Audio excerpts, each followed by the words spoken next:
नमस्कार, मैं हूं शिशिर पाठक और आज फिर लाइव उपस्थित हूं आपके सामने। एक नेताजी बड़े चर्चा में हैं अपने रिसेंट बयानों के कारण। धर्म से संबंधित बयान दिया कुछ। एक तो मेरी सलाह है नेताजी लोगों को कि अपने एरिया में बात करें।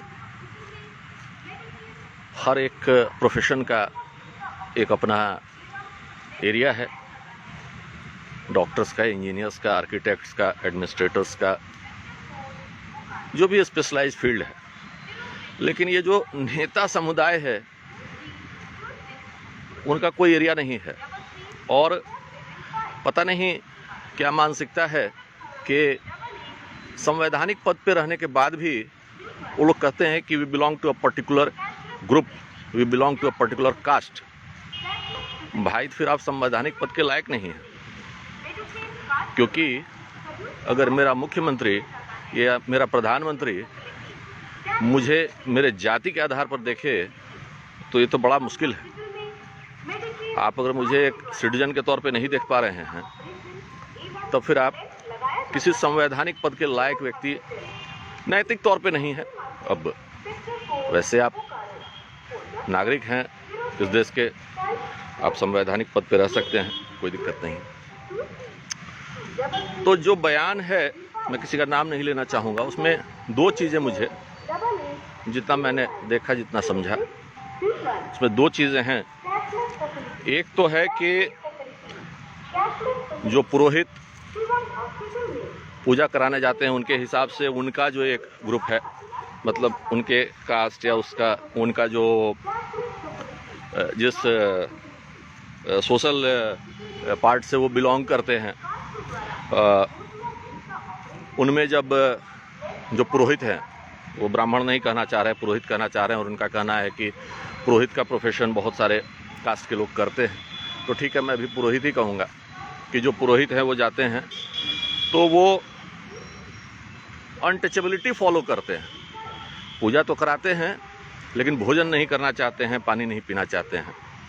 तो अगर ऐसा कोई करता है तो ये गलत है। मैं उन पुरोहितों से भी कहूँगा, ब्राह्मणों से भी कहूँगा, जो भी जा रहे हैं, कि अगर आप पूजा करा रहे हैं और आपको लग रहा है कि इस पर्टिकुलर व्यक्ति के यहाँ मैं भोजन नहीं कर सकता हूँ, पानी नहीं पी सकता हूँ, तो आप पूजा कैसे करा रहे हैं? आपको फिर पूजा भी नहीं कराना चाहिए। फिर वही व्यक्ति जो अपने श्रम से पैसा कमाया है उससे दक्षिणा भी नहीं लेनी चाहिए। तो ये डुअल स्टैंडर्ड नहीं चलेगा कि मैं उसका पैसा तो ले सकता हूँ लेकिन उसका छुआ हुआ अनाज नहीं खा सकता हूँ, पानी नहीं पी सकता हूँ। तो उसमें तो वो जो नेताजी कह रहे हैं तो वो मैं एग्री करता हूँ कि बात सही है, लेकिन फिर उनका कुछ फैक्चुअल प्रॉब्लम्स है। वो मैं समझ सकता हूँ कि राजनीति में जीवन बीता तो धर्म के बारे में ज्ञान कम हो सकता है। अब इस समय समस्या ये है कि महापुरुषों का भी जात हो गया है, देवी देवताओं का भी जात हो गया है, बड़ा अजीब सा। अब कोई वो मेंशन कर रहे हैं सत्यनारायण कथा को, सबरी माता को, तुलसी जी को। अब उनको कौन समझाए कि अगर सबरी माता उन्हें अभी मिलती तो वो कह रहे हैं कि राम को वो फॉलो नहीं करते हैं, वो सबरी माता को फॉलो करते हैं। तो कौन ऐसा बेवकूफ़ आदमी है जो रामचरितमानस या रामायण पढ़ता है और वो कहेगा कि मेरी आस्था सबरी माता में नहीं है?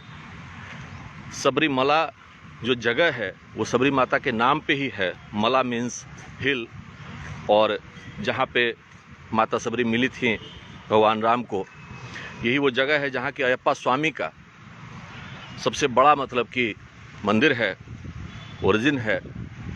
और अभी नेताजी को तो अयप्पा स्वामी के बारे में पता नहीं होगा, तो मैं बताऊं कि अयप्पा स्वामी भगवान शिव और भगवान विष्णु ने जब मोहिनी अवतार लिया था तो उन्हीं के पुत्र हैं।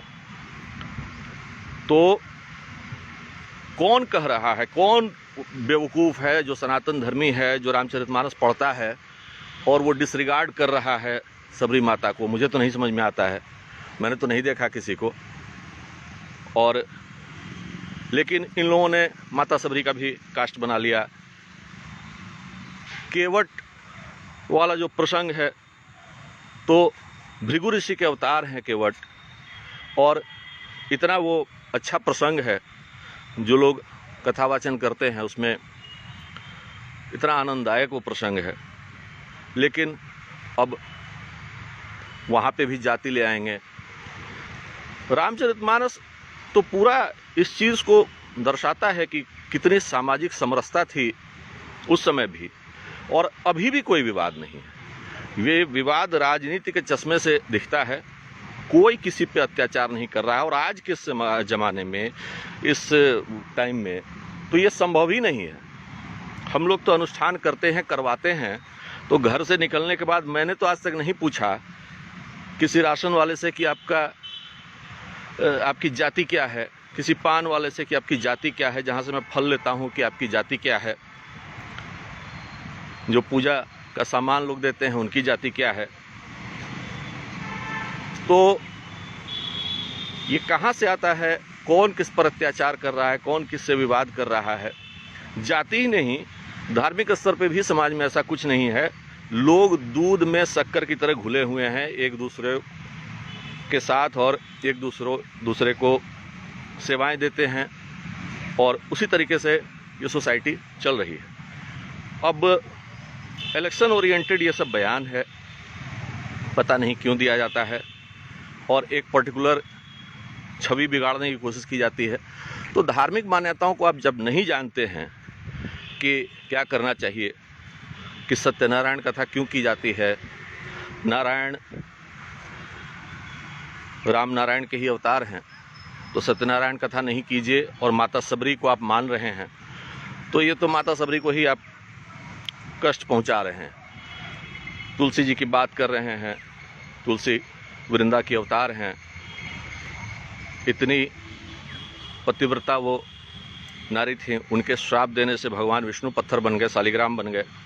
तो धर्म की जानकारी न हो तो पॉलिटिक्स कीजिए, अच्छा है, कोई नहीं रोक रहा है आप लोगों को पॉलिटिक्स करने से, लेकिन इन सब चक्करों में मत पड़िए। समाज में जो विवाद नहीं है वो विवाद पैदा करने की कोशिश न करें। एक सामाजिक समरसता है हम लोगों के बीच में, सभी जाति सभी समुदाय के बीच में, तो उसमें इस तरह का बयान फैक्ट से हटके, जिसका कोई फैक्चुअल एग्जिस्टेंस नहीं है, उसमें न दें, और जो काम कर रहा है उसे करने दें। पुरोहित बेहतर समझते हैं क्या करना है, जो उनके फॉलो करने वाले हैं, पूजा करवाने वाले हैं, वो बेहतर समझते हैं क्या करना है।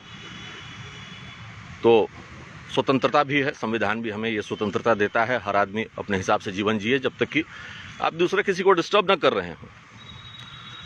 तो इस तरह का पिक्चर ना पेंट करें कि कोई एक समुदाय दूसरे समुदाय पे बहुत अत्याचार कर रहा है। और यहाँ एक बात मैं और ऐड करना चाहूँगा कि 88-89 से तो बिहार में बहुत सामाजिक न्याय हुआ है, बहुत सुशासन है, फिर भी बिहार का जो रैंक है वो लास्ट आ जाता है।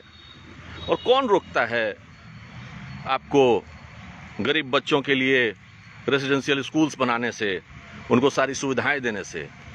कौन सी संस्था रोकती है? कौन से जाति के लोग आपके आड़े आते हैं, कहते हैं कि बच्चों को सुविधाएं न दें? आप तो खुद ही चाहते हैं कि जो नीचे है वो नीचे रह जाए और वोट बैंक की राजनीति करते रहें आप। तो 30 साल कम समय नहीं होता है किसी स्टेट को अच्छा बनाने के लिए, लेकिन आप लोगों ने क्या किया? अपने गिरेबान में झांकिए, और सच में जिन लोगों का भला चाहते हैं, जिन लोगों को आप रिप्रेजेंट करने का दावा करते हैं, करते तो नहीं हैं, रिप्रेजेंट करने का दावा करते हैं, उनके लिए कुछ भला कीजिए सच में, तो परमात्मा भी प्रसन्न होंगे और आपके आत्मा की भी संतुष्टि होगी। अब इस उम्र में भी आप लोग ये बांटने की राजनीति करते रहेंगे तो कैसे चलेगा? तो एक सामान्य नागरिक के तौर पे मैंने अपने विचार रखे, और समस्याओं को संवाद से हल करें, विवाद है भी नहीं तो व्यर्थ का विवाद उत्पन्न करने की कोशिश न करें। धन्यवाद।